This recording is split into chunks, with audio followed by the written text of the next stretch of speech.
ما بایاری درولا پاییز روی زستان ده بزد بو من بو تاوات آمینم تاقانی دایه هاوین خارمان لابربای دنگی گل دنگی هر چهار پارچه کردستانه.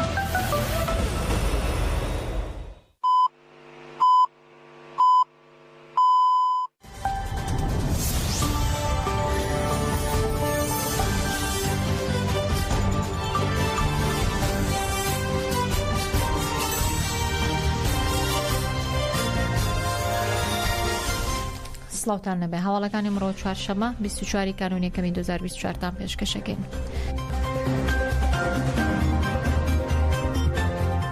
تورکیا مەرجەکانی جێبەجێ نەکرا ناچار بوو سوید وەکو ئەندامی ناتۆ قبول بکە.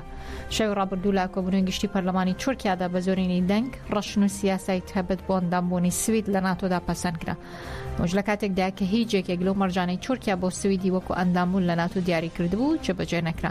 دوای گفتوگۆکردن لە سەرپرسی ئەندامبوونی سوید لە پەرلەمانی باکووری ئەتڵەسی ناتۆ پەرلەمانی تورکیا لەسەر ئەم بابەتە کۆبوو 346 پەرلەمانتار دەنگیاندا.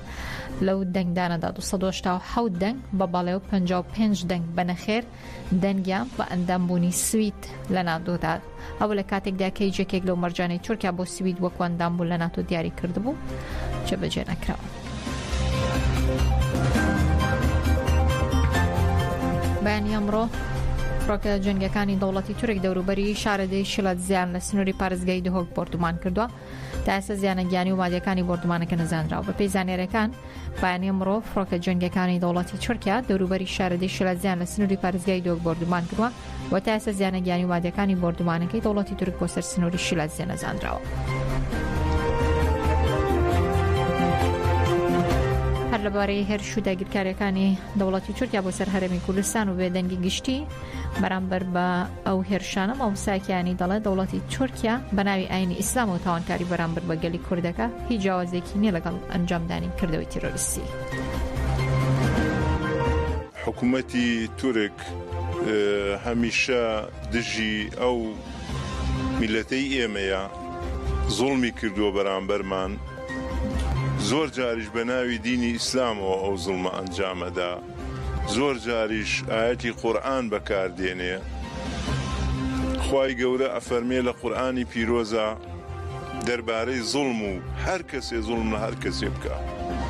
ولا تحسبن الله غافلا عما يعمل الظالمون إنما يؤخرهم ليوم تشخص فيه الأبصار.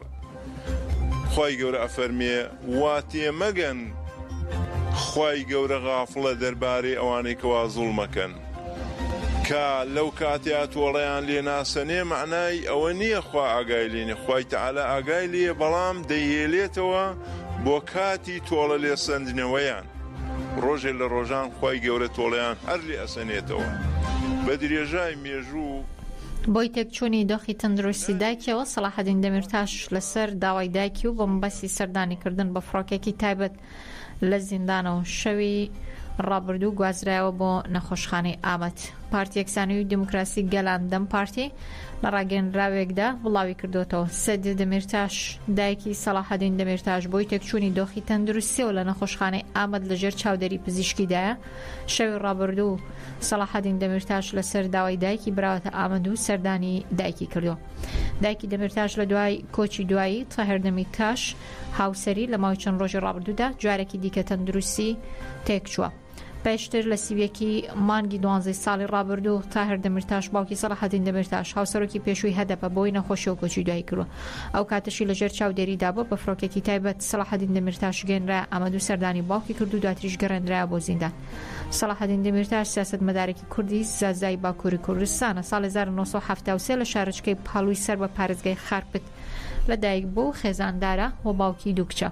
لە ساڵی 2010دا لەسەر لیستی پارتی کۆمەڵگاوەک نوێنەری پارێزگای ئەمەد بۆ تەندامی پەرلەمانی تورکیا و لە دوای قەدەغەکردنی ئەم پارتە لەلایەن دادگای دەستوری تورکیاوە لە ساڵی 2010 بووە بە هاوسەرۆکی پارتی ئاشتی و دموکراسی، دواتریش بووە بە هاوسەرۆکی پارتی دموکراتی گەلان هەدەفە.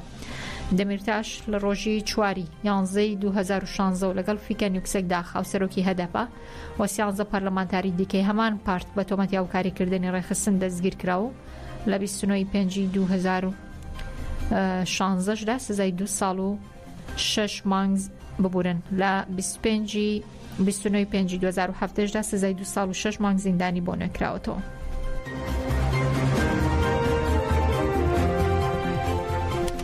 لە سویسرا گەنجانی شۆڕژگەر ژێرشەکانی دەوڵەتی تورک بۆ سەر باشوور و ڕۆژاوی کوردستان گربوون و گۆشەگیری سەر ڕێبەرۆ جەلانیان شەرمەزار کرد.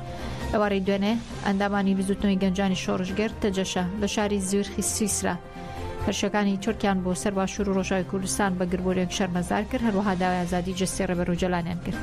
گەنجان لەسەر ناوی بزوتنەوەکە ڕایانگەیان کە لە دژی شەڕی داگیرکاری دەوڵەتی تورک بۆ سەر باشوور ڕۆژاوی کوردستان گربوونەتەوە هاوکات لە دژی گۆشەگیری توندی 25 ساڵی سەر ڕێبەر ئۆجەلان داوایان کرد لە گەنجانی ئەوروپا لە بەرخۆدان بەردەوام بن.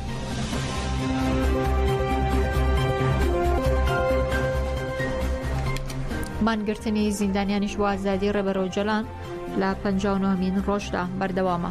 لە درێژەی کار و چالاکیەکان بۆ ئازادی جستی ڕێبەر ئۆجەلان مانگرتنی زیندانیانی سیاسی لە تورکیا و باکووری کوردستان لە 59مین ڕۆژدا بەردەوامە.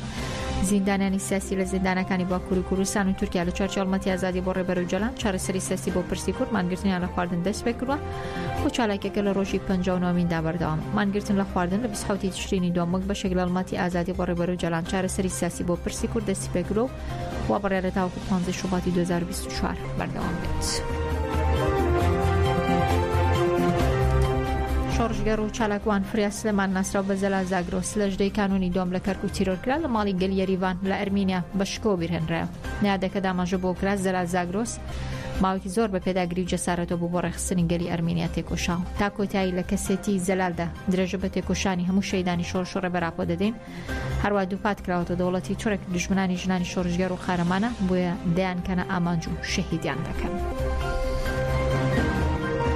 ئەم گشت سەری خۆ بەرکاری سەرک نەمز دەکەن و ئەم دەبێژن وەک حەزا me wihê qewîn bê xewata me wihê pêşkeve. Em hevla zelal nêzik ve nas dikin bi sala vê derê kar kiriye xewat kiriye hevaleke hêja û şehetata wî jî me bihîst em gelekî xemgîn bûn em vê êrişa hovane êrişa tirsûnek یا هەمبەری ژنا کورد ژنا ئازاد و بە ئەوەیەکی تەرسۆنێکی عێریشەکەوە عالیە دەوڵەتە تورکی و ئەمێ شەرمەزار دکن نالەت دکن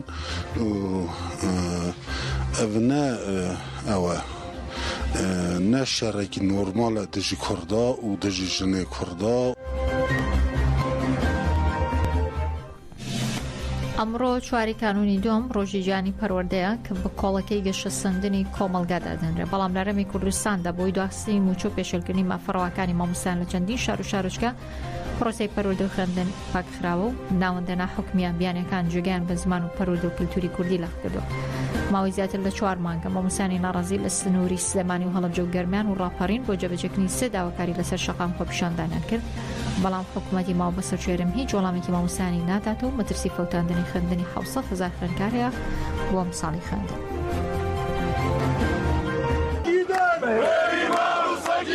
پەیامی ئێمە دووباتکردنەوەی بایکۆتە بەردەوامبوونە لە خۆپیشاندان و لە فشاری مەدەنی هەتا وەرگرتنەوەی وەڵاممان.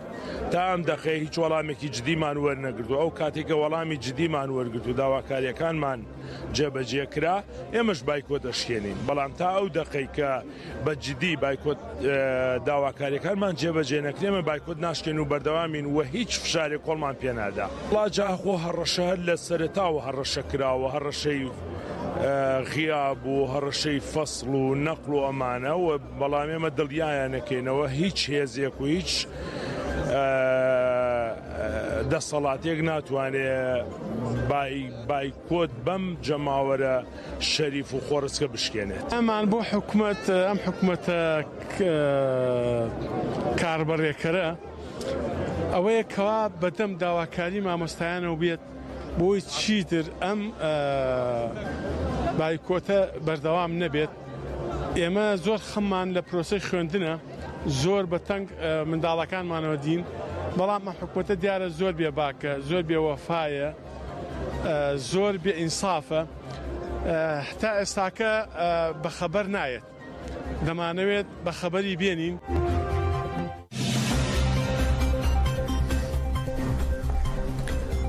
لە کۆیە ئێوارەی دوێنێ ژنێکی تەمەن 78 ساڵ کوژرا. جێگری بەڕێوەبەری گشتی تەندروستی کۆش دەڵێ کاتژمێر 6:30 خولەکی ئێوارەی دوێنێ تیمەکانی تەندروستی ئاگادارکراون کە ژنێکی تەمەن 78 ساڵ بە ماڵەکەیدا کوژراوە و دەڵێ پاشگەیشتنی تیمەکان دەرکەوتەوە ژنە بەتەنها ژیاوە و 20 چەقۆ لیدراوە. شێروان جەلال جێگری بەڕێوەبەری گشتی تەندروستی کۆیە لە لێدوانێکدا بۆ میدیاکان دەڵێ شوێنی برینەکە چەقۆ بوون، ئەوەی تا ئێستا ڕوونمەوە چەند کاتژمێرێک پێشتر کوژراوە، بەڵام بەهۆی ئەوەی کە ژنە بەتەنیا ژیاوە درەنگ بەڕووداوەکەیان زانیوە. دیارە ئەمڕۆ دوای نوێژی شێوان ئاگادارکراینەوە کە لە گەڕەکی جەمعیە لە ناو کۆیە ڕووداوێک هەیە ئافرەتێکە کۆچی دوایی کردووە کە تیمەکانمان چوون لەگەڵ برایانی هێزەکانی ئەمنی ئاگادارەکرێنە خۆتانزان دەبێ هێزەکانی ئەمنیشیان لەگەڵا بێ کە چوون ئافرەتێکە موال 1946 لەو گەڕەکە بە تەنیا دەژیا و ڕێژەیەکی زۆر چەق و برین بە لەشیەوە بووە. بۆ ئێستا ڕەوانی پزیشکی دادیمان کردووە بۆ لێکۆڵنەوەی زیاتر و بۆ ئەوی ورتر بزانین چیە و سەبەبی چێ و چۆنە، بۆیە ئێستا لە ڕەوانی پزیشکی دادی هەولێر کراوە. برینەکان پێدەچوو کۆن بن لەبەر ئەوەی کە برادرانی ئەمە چوو بوون خوێنێکی زۆر لەبەر ئەم ئافرەتە ڕۆیشتووە و ڕێژەی 15 تا 20 برین بە لەشیەوە بووە. ئەنجا چەقۆکان لە شوێنی جیاجیا درابوون، شوێنی ئەوە درابوون کارای تێدا بوو، شوێنی تری تێدا بوو. بۆیە ئەمانە ڕەوانی پزیشکی دادمان کردو و چاوەڕوانی لێکۆڵنەوەی زیاتری لەوان. ئێمە نازانین چونکە دەبێت ئەمە برادرانی پزیشکی دادوەری ڕوونی بکەنەوە چونکە لەوانەیە کە سوکارەکەی بزانن چکەوان هاتوچیان کردو و سەردانیان کردووە، بەڵام ئەمڕۆ ئێوارێ ئێمە ئاگادارکراینەوە بەتەنیا لە ماڵدەژی لە گەڕەکی جەمعیە. ڕاوێژکاری یاسایشی نیشتیمانی عێراق بڵاوی کردوتەوە بابانجگرتنی بارگای هێزەکانی هەشتی شابی لە قایم و جۆرف سەخار پێشێلکردنی ئاشکرای سەرسەروەری عێراق بۆ یارمەتی دەرنیە بۆ هێورکردنەوەی دۆخەکە. قاسم عارەجی ڕاوێژکاری یاسایشی نیشتیمانی عێراق لەبارەی هێرشی درنگانێکی شێوە ڕابردووی ئەمریکا بۆ سەر هەشتی شابی لە پارێزگاکانی بابل و ئەنبار ڕاگەنرایەکی بڵاو کردوتەوە. دەڵێ بە ئامانجگرتنی بارگای هێزی هەشتی شابی لە قایمی سەر بە ئەنبار و جۆرف سەخاری سەر بە بابل پێشێلکردنی ئاشکرای سەرسەروەری عێراق و کارانە یارمەتی دەرنیە بۆ هێورکردنەوەی دۆخەکە. دەڵێ لەبری ئەوەی ئەمریکا دامەزراوێکی نیشتیمانی عێراق بکاتە ئامانج و بردووانکە دەبێ هەوڵەکانی بخاتە گەر بۆ وەستاندنی بەردەوامی دەستدرێژەکانی ئیسرائیل